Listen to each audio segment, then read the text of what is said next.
我不但照顾家庭，还赚钱养家。但婆婆所谓媳妇不能宠，越宠越往头上爬的观念，让她整天都打压我。当我忍无可忍，选择离婚后，她开始求我了。亲情长相守，真情在人间。大家好，我是秋兰，欢迎观看真情人间。我说你这败家娘吗？放着家里舒服日子不过，非要出去抛头露面，你是要上天啊？婆婆尖利的声音像把生锈的刀子，在我耳边刮来刮去。我忍着怒气，把合同放回文件夹。妈，这笔生意对公司很重要，我必须去谈。公司重要还是你老公重要？整天就知道工作工作，怎么你想当女强人啊？也不看看自己那副狐媚子样。我深吸一口气，告诉自己要冷静。这已经不是第一次了。自从嫁给赵强，他妈陈淑芬就没给过我好脸色，嫌我没家世，嫌我学历高，甚至嫌我长得好看。用他的话说，就是看着就不是个安分的。妈，你也知道，赵强刚升职，正是需要钱的时候，我多赚点，不也是为了这个家吗？我尽量放软语气，希望他能理解。少拿你那套说辞糊弄我，我儿子能干，用不着你在这指手画脚。陈淑芬一屁股坐在沙发上，开始翻看电视节目，嘴里还不忘念叨：也不知道当初赵强怎么就看上你了，真是倒了8辈子霉。我懒得再跟他争辩，转身拿起包准备出门。刚走到门口，就听到身后传来陈淑芬阴阳怪气的声音：别以为我不知道你打的什么主意，打扮的花枝招展的，是想去勾引谁呀？我告诉你，你要是敢做对不起赵强的事，我扒了你的皮。我猛地转身，看着陈淑芬那张刻薄的脸上写满了对我的鄙夷和怀疑，心中的怒火再也压抑不住。够了，我已经忍你很久了。我嫁给赵强5年，兢兢业业，到头来在你眼里，我就是个只会勾引男人的贱货。陈淑芬被我突发的怒火吓了一跳，但很快她就反应过来，指着我的鼻子破口大骂：你敢这么跟我说话？我可是你婆婆，反了你了。赵强，赵强，你看看你娶的好老婆，要倒反天罡了呀！我看着她那副泼妇骂街的样子，只觉得可笑至极。这就是我忍气吞声5年的好婆婆，这就是我一心一意想要维护的家庭。就在这时，门开了，赵强疲惫地走了进来。他看到剑拔弩张的我们，皱着眉头问道：怎么了？一大早的，吵什么？还没等我开口，陈淑芬就扑到赵强面前，一把鼻涕一把泪地哭诉起来：儿子啊，你可得为妈做主啊！你媳妇她要打我呀！我难以置信地看着眼前这一幕，陈淑芬竟然颠倒黑白，恶人先告状，而赵强他只是疲惫地揉了揉太阳穴，语气不耐烦地说道：彩玲，你别没事老气咱妈，让我多休息1小时要死啊！他根本就没有询问事情的经过，甚至没有看我一眼，就直接判了我有罪。我的心在那一刻彻底凉了。赵强，你……我颤抖着声音想要说些什么，可他却看都没看我一眼，径直走进了卧室，砰的一声关上了门。我站在原地，只觉得浑身冰冷，像是掉进了万丈深渊，周围是无尽的黑暗和绝望。和客户王总的会议进行得很顺利，王总对我们公司的方案赞不绝口，临走的时候还握着我的手，笑呵呵地说：江总真是巾帼不让须眉呀，谁要是娶到你，那真是天大的福气。我礼貌地笑了笑，心里却毫无波澜。回到办公室，秘书小丽给我泡了杯咖啡，我一边翻阅着文件，一边有一口没一口地喝着。江总，您看您工作起来又废寝忘食的，这都几点了，您还没吃午饭呢？小丽看我桌上还放着没动的午餐，忍不住念叨。我揉了揉太阳穴，公司最近确实忙，我几乎把所有的时间都扑在工作上，连轴转了快1个月了。没事，我还不饿呢，您可别不当回事儿，身体是革命的本钱啊。小丽说着，把手机递给我。对了，江总，有封匿名邮件，您看看要不要紧？我漫不经心地接过手机，点开邮件，下一秒，我整个人都僵住了。邮件里只有一张照片，照片上的人是赵强，而他怀里搂着一个年轻女孩，两人举止亲昵，一看关系就不一般。我的心像是被一只无形的手狠狠地攥住，呼吸都变得困难起来。江总，您没事吧？小丽看我脸色不对，关切地问道。我深吸一口气，努力让自己冷静下来。我没事，你出去吧，我想一个人静一静。小丽走后，我无力地靠在椅背上，脑海里一遍又一遍地回放着那张刺眼的照片。赵强，他竟然背叛了我！我自问结婚5年来，对赵强和他的家人可谓是尽心尽力，毫无保留。可到头来，换来的却是这样的结果。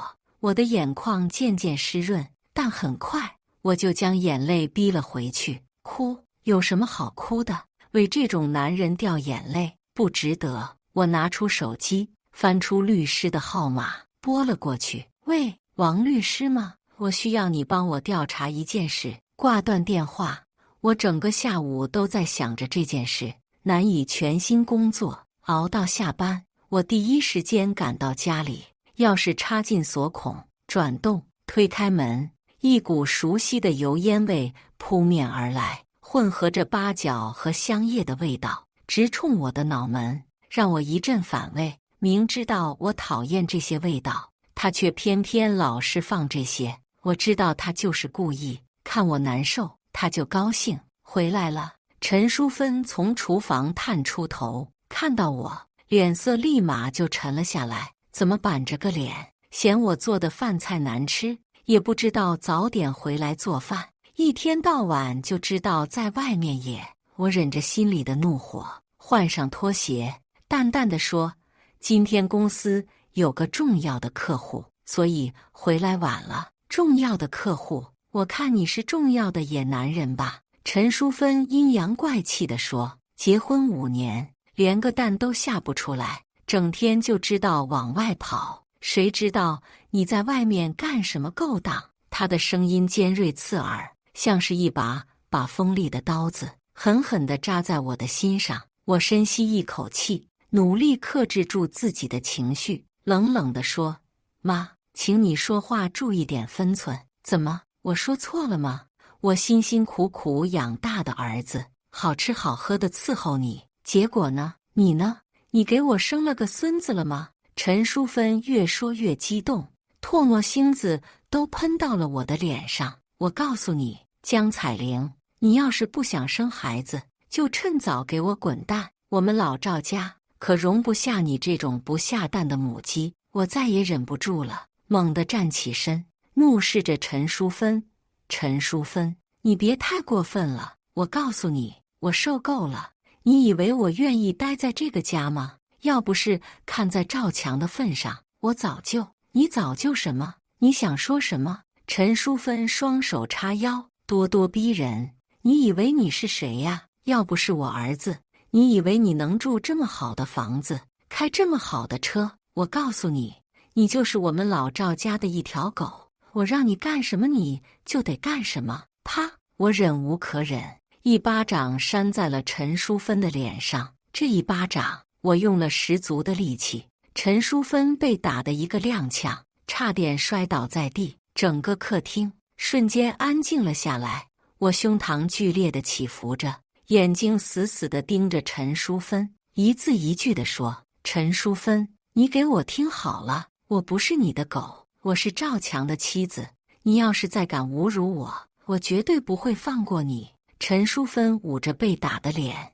眼睛瞪得像铜铃一样大，她张了张嘴，似乎想说什么，但最终还是什么都没说出来。我冷冷地看了他一眼，转身走进了卧室，从包里拿出录音笔，打开。陈淑芬刚才辱骂我的话语清晰地传了出来。我拿着录音笔走到陈淑芬面前，把录音笔扔到她的脚边，冷冷地说：“你自己听听，你刚才都说了些什么？”陈淑芬脸色惨白，嘴唇颤抖着，却一句话也说不出来。我知道她怕了，我冷笑一声，转身回了卧室，用力地关上了房门。我坐在床上，心里乱成一团。我到底该怎么办？这段婚姻到底还要不要继续下去？这时，赵强回来了。他一进门就看到我和陈淑芬剑拔弩张地坐在客厅里，气氛压抑得可怕。怎么了？这是一回来就吵架，就不能让我清静一会儿吗？赵强不耐烦地说道，一边脱下外套，随手扔在沙发上。我深吸一口气，努力让自己冷静下来，然后我把手机里那张刺眼的照片递到了赵强面前。你自己看看吧，我冷冷地说。赵强愣了一下，接过手机看了一眼，脸色顿时就变了。他支支吾吾地说不出话来。说呀，怎么不说了？我怒火中烧。这就是你说的，你在加班？赵强张了张嘴，还想解释什么，他立马把手机塞回我手里，眼神闪躲，说话都结巴了。彩玲，你听我解释，事情不是你想的那样，不是我想的那样。照片上搂着别的女人，亲亲我我的，不是你赵强大老板吗？难道是我眼花了？我冷冷地盯着他，心像被刀割一样疼。我那是应酬，生意场上有些事身不由己。他还在狡辩，语气却越来越弱。应酬需要搂搂抱抱，亲亲热热，你当我傻子吗？我猛地站起来，把手机摔在茶几上，发出砰的一声响。这时候，一直没吭声的陈淑芬突然开口了：“行了行了，不就是几张照片吗？至于骂你？”我不可置信地看着他，简直不敢相信自己的耳朵。妈，你这话什么意思？他都在外面，在外面怎么了？他在外面还不是为了这个家？你以为钱那么好赚啊？陈淑芬不耐烦地打断我，还瞪了我一眼。我深吸一口气，压抑着心头的怒火。妈，你知不知道自己在说什么？他这是出轨、背叛，出轨就出轨了，有什么大不了的？男人嘛，在外面逢场作戏很正常。陈淑芬不以为然地说，还白了我一眼。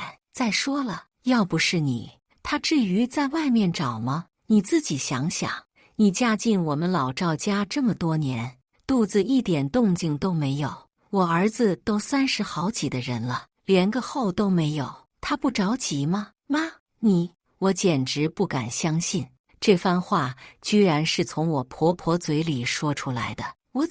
我还说错了不成？我告诉你，我儿子在外面有女人，那是他的本事，你要是有本事，你也去找个男人啊！陈淑芬双手叉腰，一副我就是道理的泼妇模样。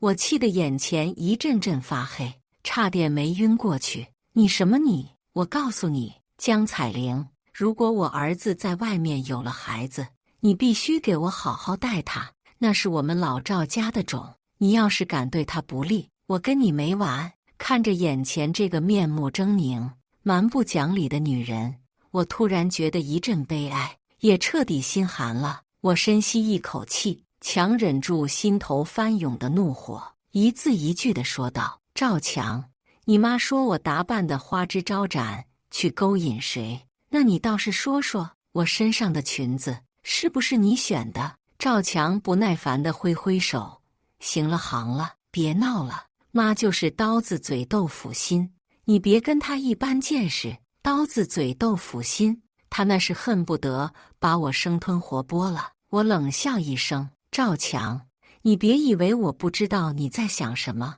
你就是觉得我现在能赚钱了，翅膀硬了，不把你这个老公放在眼里了，是不是？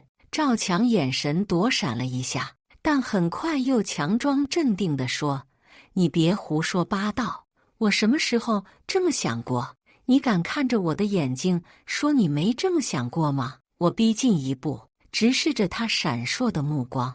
赵强心虚地别过头去，不敢与我对视。我心里一阵悲凉，曾经那个温柔体贴的男人，如今却变得如此陌生。我们离婚吧。我平静地说出这句话，语气中没有一丝波澜，仿佛只是在说一件再平常不过的事情。你说什么？赵强猛地抬起头，脸上写满了震惊和不可置信。你疯了吗？我冷笑一声，我疯了。是谁先背叛了我们的婚姻？是谁先不要这个家的？赵强脸色一阵青一阵白，他张了张嘴，想要反驳，却发现自己无话可说。我告诉你，赵强，我江彩玲不是你召之即来挥之即去的玩物。我受够了你和你妈的颐指气使，我受够了这种毫无尊严的生活。我深吸一口气，一字一句地说：“陈淑芬，你给我听好了，我不是你的生育机器，更不是你们老赵家的保姆。这婚我离定了，离婚你想都别想。我辛苦打拼的一切，凭什么分给你？”这时候，赵强终于不再装，指着我的鼻子咆哮：“凭什么？就凭你出轨，就凭你背叛了我们的婚姻！”我毫不示弱地回击：“哼，出轨？你能找到证据吗？没有证据，你就等着净身出户吧。”赵强冷笑着，眼神中充满了不屑和嘲讽。证据我会找到的。我冷冷地看了他一眼，转身就走。你，赵强还想说什么，却被我一个眼神给瞪了回去。我头也不回地走出了家门，用力地摔上了门，身后传来陈淑芬尖锐的咒骂声和赵强气急败坏的咆哮声，但我已经不在乎了。转天，我按照约定来到了王律师的办公室。王律师是一位精明干练的中年女性，她戴着一副金丝眼镜，眼神犀利，给人一种不怒自威的感觉。江小姐，我已经了解了你的情况。王律师翻看着手中的文件，我已经调查了赵强的情况，他和林薇薇存在同居关系，并有一个2岁的儿子，确实婚内出轨，并且转移夫妻共同财产。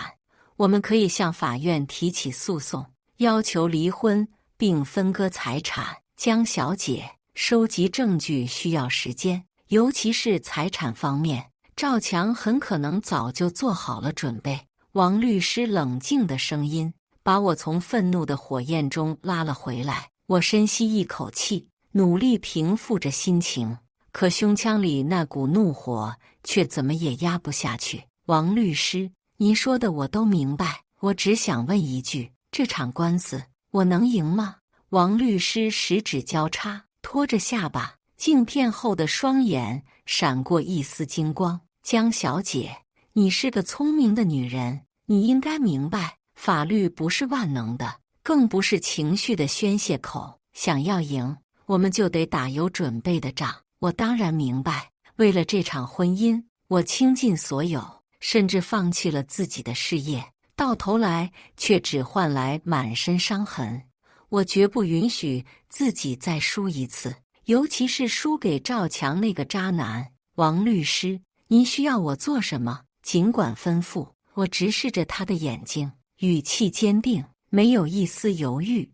王律师的嘴角勾起一抹赞赏的微笑。首先，我们需要证明赵强存在婚内出轨的行为，并且转移了夫妻共同财产。你之前提供的照片只能证明他出轨，并不能作为财产分割的直接证据。照片？什么照片？我愣了一下，脑海中突然闪过那天收到的匿名邮件。难道江小姐，你还好吗？王律师关切地看着我。我没事。我深吸一口气，努力让自己保持冷静。王律师，我这里还有一些东西，或许对案子有帮助。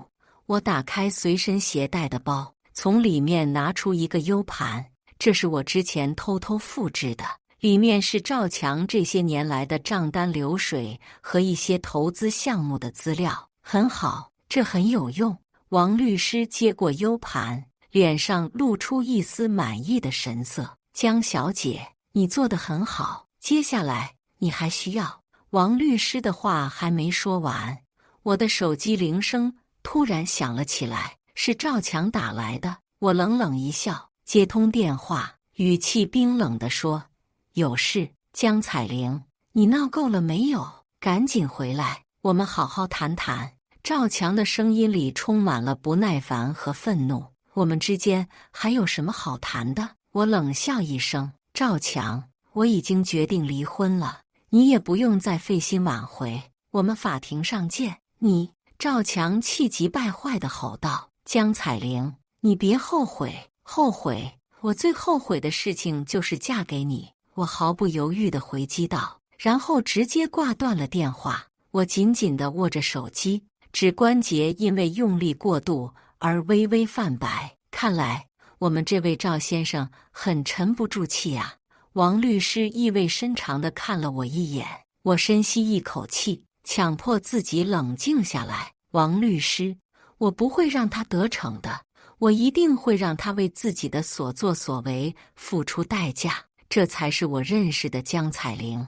王律师的眼中闪过一丝赞赏，记住，你是这场战争的胜利者，你将获得最终的胜利。我点点头，握紧拳头，眼中燃起熊熊烈焰。赵强、林薇薇还有陈淑芬，你们给我等着，我会让你们付出应有的代价。就在这时，王律师的助理敲了敲门，神色慌张地走了进来，在他耳边低声说了几句。王律师的脸色瞬间变得凝重起来，他抬起头，目光复杂地看着我：“江小姐，恐怕我们有麻烦了。”王律师突然变得严肃起来，压低声音说：“江小姐，赵强那家伙比我们想象的狡猾，他把自己大部分资产都转移到他父母名下了，还有不少钱估计都花在那个林薇薇身上了。这些追回需要证据，比较麻烦。”我一听，气得肺都要炸了。这个混蛋，吃我的，喝我的，用我的，现在还想卷款跑路，把什么都留给他那个宝贝儿子。我猛地一拍桌子，怒火中烧：“王律师，你可得帮我呀，不能让这渣男就这么跑了。”王律师扶了扶眼镜，慢条斯理地说：“江小姐，你别着急，这事儿交给我，我会向法院申请冻结你们的夫妻共同财产，看他还有什么花招。”我深吸一口气，努力让自己冷静下来。冷静，江彩玲，你要冷静，现在可不是意气用事的时候。王律师，你说的对，是我太冲动了。我努力平复了一下心情，接着问道：“那我们现在要怎么做？需要我提供什么证据吗？”王律师点点头说：“接下来我们需要你配合我们收集赵强转移财产的证据，我这边会安排专业的调查人员，争取尽快找到他转移财产的证据。”“好，没问题，我一定全力配合。”我毫不犹豫地答应下来。王律师接着说：“还有，江小姐，我需要提醒你，赵强那边可能已经知道你要起诉离婚的事情了，你要做好心理准备，他可能会用各种手段来威胁你，甚至会对你进行人身攻击。”我冷笑一声说：“哼，他敢！他要是敢动我一根手指头，我就让他吃不了兜着走。”王律师点点头说：“你有这个底气就好，不过安全起见，这段时间你最好还是小心一点，尽量不要一个人出门，也不要和陌生人接触。”“我知道了，谢谢王律师。”我感激地说。从律师事务所出来，天已经黑了。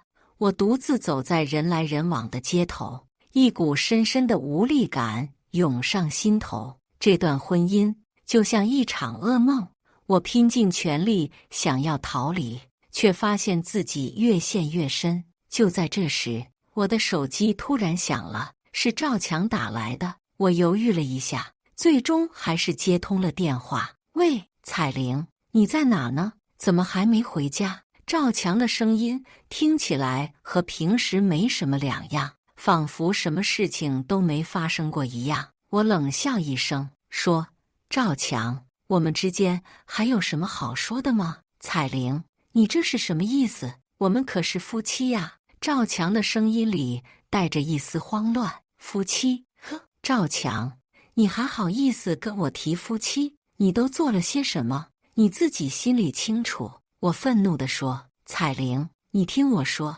事情不是你想的那样。够了，我不想再听你解释，我已经决定了，我要和你离婚。我厉声说道。电话那头沉默了片刻，接着赵强突然暴跳如雷，破口大骂：江彩玲，你他妈的疯了吗？离婚？你也不看看自己是什么东西，离了我，你什么都不是。赵强，你……我气得浑身发抖，却一句话也说不出来。我告诉你，江彩玲，离婚，你想都别想，我辛苦打拼的一切，凭什么分给你一半？赵强恶狠狠地说：你要是识相，就乖乖给我回家，否则别怪我对你不客气。我深吸一口气，努力控制住自己的情绪，冷冷地说：赵强，你不用再白费力气了，我已经决定了，我要和你离婚，谁也阻止不了我。说完，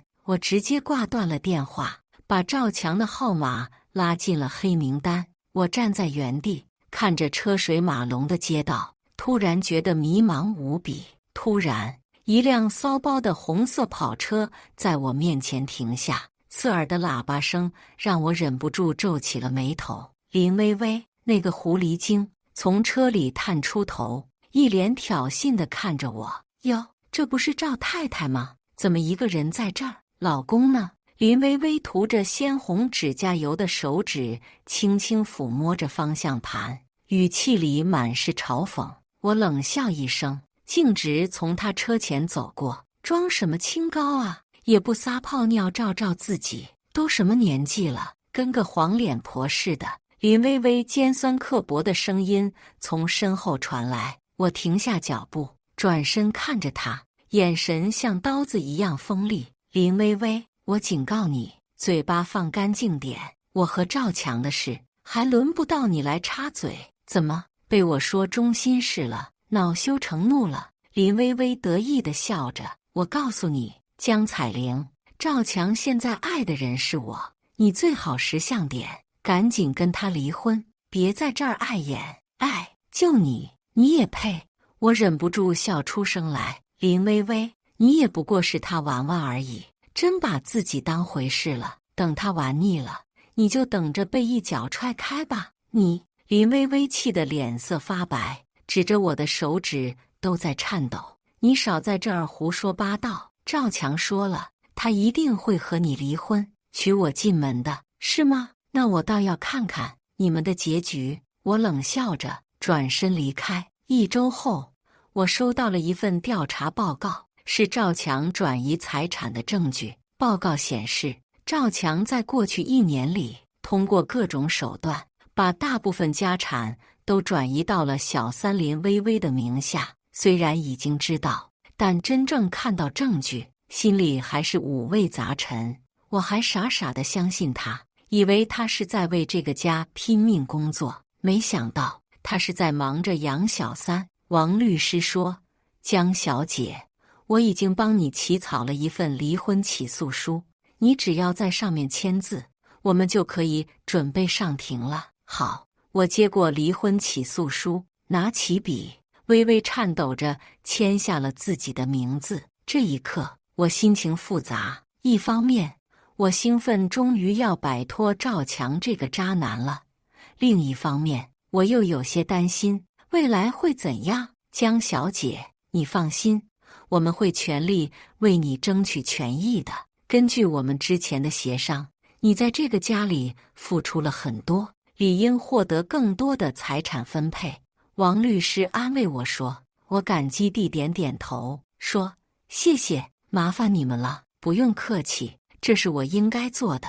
王律师笑着说。从律师事务所出来，我一个人走在街头，思绪纷乱。离婚官司，我一定要赢，也一定能赢。当开庭那一天，我刚走进法院的大门，就看到赵强和他的律师站在走廊上，一副胜券在握的样子。赵强还是那套万年不变的西装，只不过今天系了条骚红的领带，估计是林薇薇那小妖精给他选的。看到我，他嘴角勾起一抹轻蔑的笑，仿佛在说：就凭你也想跟我斗？我懒得搭理他，径直走向我的律师王姐。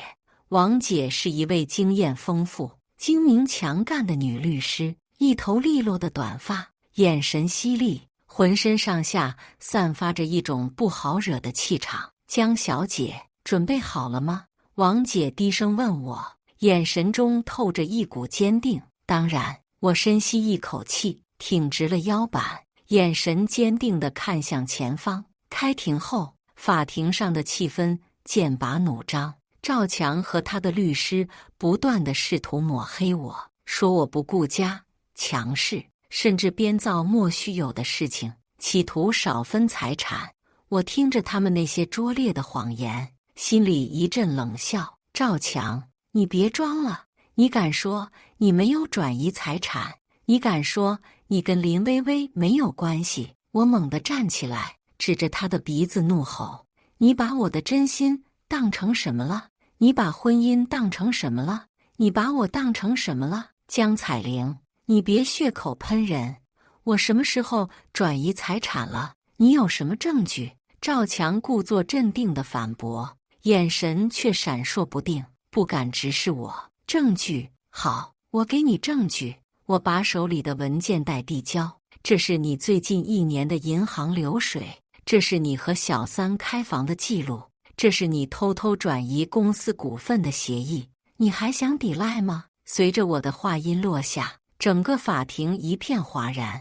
赵强的脸色瞬间变得惨白，像被人掐住了脖子一样，一句话也说不出来。法官大人，我请求重新鉴定财产，并且追回被告转移的财产。我乘胜追击，语气坚定而有力。听到我的诉求，赵强一家脸色铁青，在铁证面前，他们开始耍泼，反而被法官呵斥。经过一番辩驳，法官一锤定音，本案判决如下：原告江彩玲与被告赵强离婚，婚生财产。我屏住呼吸，心跳得像擂鼓一样。其中房产归原告江彩玲所有，被告赵强需在1个月内搬离公司股份。我看到赵强脸色越来越难看，像吃了苍蝇一样，想反驳却又不敢吭声，活像一只斗败的公鸡。我心里暗爽，让你这渣男出轨，让你转移财产，这下傻眼了吧？最终，原告江彩玲获得75%的财产，其余归被告所有。赠与林薇薇和父母的钱财属于夫妻共有财产，立即全部退还，准许江彩玲和赵强离婚。本判决即日生效。听到这句话，我悬着的心终于落了地，浑身都放松下来。我转头看了赵强一眼，他像老了10几岁一样，满脸颓丧，似乎一夜间被掏空了，估计是在心疼他的钱吧。我走出法院，抬头看着天空，长长的舒了一口气。明媚的阳光洒在我的脸上，暖洋洋的，我感觉自己整个人都轻松了许多。恢复单身，我有了重新开始的希望，而赵强的失控和破坏也让我更加相信自己的选择。我决心要过上自己想要的生活，重新找回属于自己的幸福。我转过身，看到赵强慌慌张张地跑过来，他脸上带着焦急的神色，语气里透着哀求：彩玲，我们谈谈吧，别这样。我们之间还有什么好谈的？我冷冷地看着他。赵强，我们已经结束了，你以后别再来找我了。不，彩玲，我知道错了，我真的知道错了。赵强突然跪了下来，一把抓住我的手，痛哭流涕地说：“我求求你，再给我一次机会吧，我不能没有你，没有你我活不下去啊！”我被他这突如其来的举动吓了一跳，用力想要挣脱他的手，可是他却抓得更紧了。你疯了吗？快起来！我用力甩开他的手，怒斥道：“赵强，你别再演戏了，我不吃你这一套，我们之间已经没有可能了。”不，彩玲，我说的都是真的，我爱你，我真的爱你啊！赵强跪在地上，抱着我的腿，痛哭流涕。我知道我以前对不起你，我鬼迷心窍，才会做出那种事情来。可是现在我后悔了，我真的很后悔了。我不能没有你，求求你，再给我一次机会吧。赵强，你醒醒吧，你根本就不爱我，你只是不甘心，不甘心你的财产被我分走，不甘心你精心策划的一切都付诸东流。我居高临下地看着他，眼神冰冷。我告诉你，你就算跪死在我面前，我也不会再相信你一个字了。我转身就走，不再理会身后那个绝望的男人。我还没来得及迈出第二步，身后就传来一阵刺耳的叫骂声：“站住！你这个丧门星，克死了我孙子，还想独吞家产！”我回过头，陈淑芬那张涂满脂粉的脸此刻扭曲得像个厉鬼，指着我的鼻子破口大骂：“你这个毒妇！当初我儿子真是瞎了眼才会娶你，结婚这么多年连个蛋都下不出来，现在倒好，一脚把我儿子踹了，还想卷走他的钱，我告诉你，门都没有！”妈，你别说了。赵强拉了拉陈淑芬的衣角，却被他一把甩开。我说什么了？我说的都是实话。要不是你鬼迷心窍，怎么会被这个女人迷得神魂颠倒？现在好了，家也散了，钱也没了，你满意了？陈淑芬唾沫星子乱飞，恨不得扑上来咬我一口。陈淑芬，你别太过分！我强忍着怒火，这婚是你们赵家对不起我在先，赵强出轨、转移财产，这些事你都忘了吗？现在在这演什么苦情戏？我呸！你还有脸说？要不是你不能生，我儿子会去找别的女人吗？说到底都是你的错！陈淑芬蛮不讲理地吼道：“我不能生？”我像是听到了什么天大的笑话。陈淑芬，你儿子什么德行，你心里没点数吗？他在外面那些破事，你真以为我不知道？你胡说八道！陈淑芬脸色一变，眼神闪烁，显然是被我说中了痛处。我胡说？要不要我现在就报警，把你儿子那些好事都抖露出来？我冷笑一声，到时候我看你还有什么脸面站在这里撒泼？你敢？陈淑芬色厉内荏地叫嚣着。我有什么不敢的？我毫不畏惧地迎上他的目光。我已经没什么可失去的了，大不了鱼死网破。陈淑芬被我对得哑口无言，气得浑身发抖。我懒得再跟他废话，转身就走。站住！我告诉你，江彩玲，你别想就这么算了。陈淑芬在我身后歇斯底里地咆哮：“我儿子辛辛苦苦赚的钱，凭什么要分给你？我绝对不会让你得逞的！我要让你净身出户，一分钱都别想拿走！”陈淑芬恶狠狠地说：“我要让你后悔一辈子！”我笑了，笑得眼泪都快要出来了。陈淑芬，你未免太高估你自己了。我告诉你，就算我一分钱都不要，你也别想把钱留给那个小三。我猛地靠近他，压低声音，一字一句地说：“你应该祈祷林薇薇的孩子是不是赵强的？